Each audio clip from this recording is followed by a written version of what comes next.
O impeachment de Dilma Rousseff foi aprovado, mas o desfecho da votação foi inesperado e pode ter consequências políticas e jurídicas. É que Dilma não foi impedida para exercer função pública. Decisão, Ana, que provocou muita discussão. Vamos falar com a Juliana Morrone em Brasília, porque a Constituição fala em perda de cargo por 8 anos e não foi isso que aconteceu depois das votações de ontem.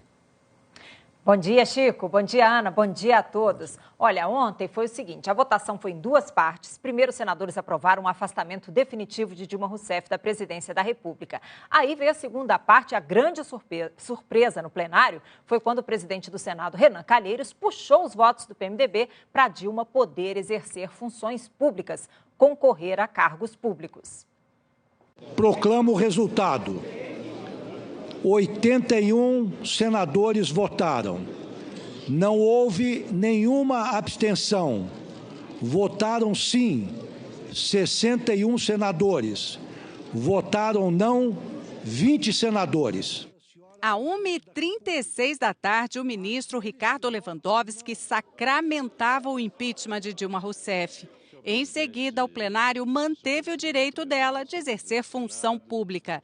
Foram duas votações. O PT pediu que fosse assim, dividido. O presidente do Senado, Renan Calheiros, do PMDB, defendeu e o presidente do Supremo ignorou os protestos dos adversários de Dilma e concordou.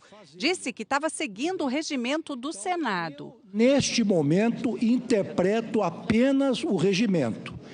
Eu interpreto o regimento com o maior cuidado e da forma mais estrita possível para impedir que este julgamento seja obstado, seja impedido de prosseguir e nós corremos o risco de interromper o nosso julgamento ou invalidarmos o julgamento depois de terminarmos o julgamento. Renan puxou a fila dos votos. Nós não podemos deixar de julgar, nós temos que julgar, mas nós não podemos ser desumano. O meu voto é contrário à inabilitação.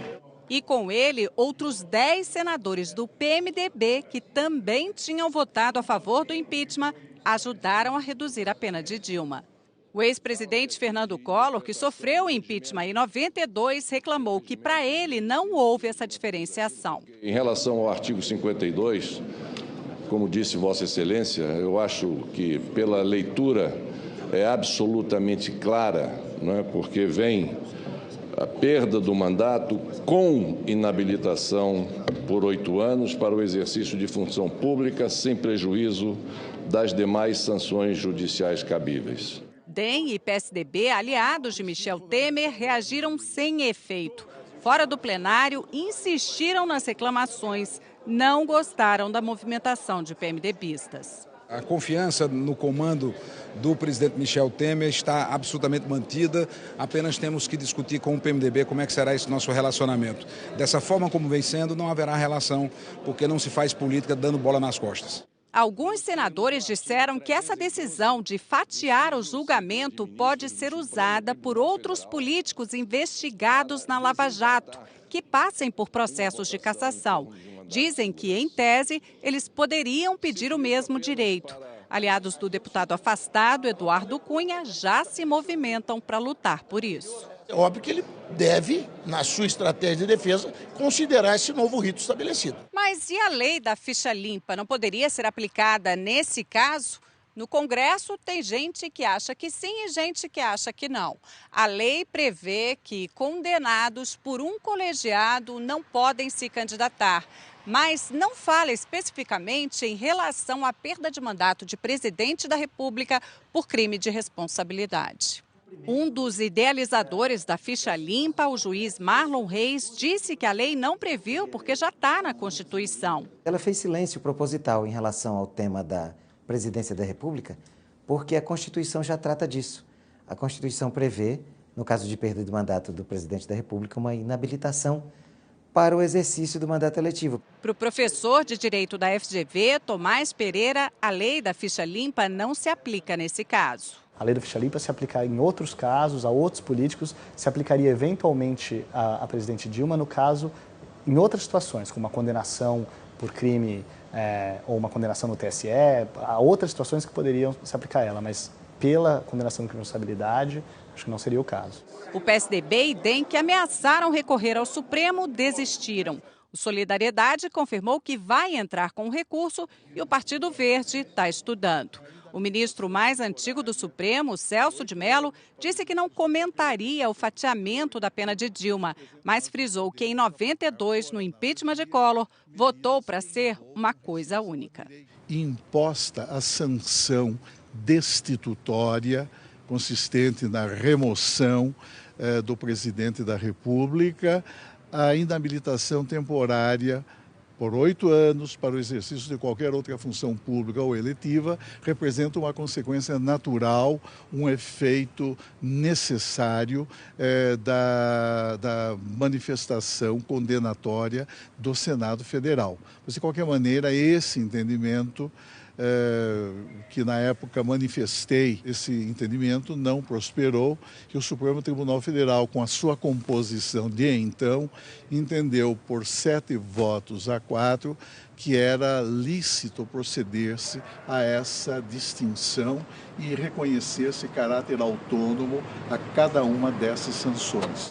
E o que mais se comentou ontem no Senado é se essa decisão de permitir a Dilma Rousseff assumir cargos públicos vai abrir precedentes para outros políticos. Chico. Pois é, e essa discussão vai rolar agora em diante, né? Porque há diferenças na interpretação das leis. Então, Juliana, vamos ver aqui. Quer ver? A votação fatiada dividiu senadores e juristas, como a gente tem visto aí, mas nós separamos textos que embasam argumentos de um lado e de outro. Esses textos estão aqui, ó. Os que eram contra a votação separada se apoiaram na Constituição, no artigo 52, parágrafo único, onde está previsto o papel do Senado em julgar o presidente, falando em perda do cargo com inabilitação por 8 anos para o exercício de função pública. Mas há uma lei que define as regras do impeachment, que é de 1950, que permite uma interpretação diferente. No artigo 33, a lei diz que, no caso de condenação, o Senado fixará o prazo de inabilitação para o exercício de qualquer função pública.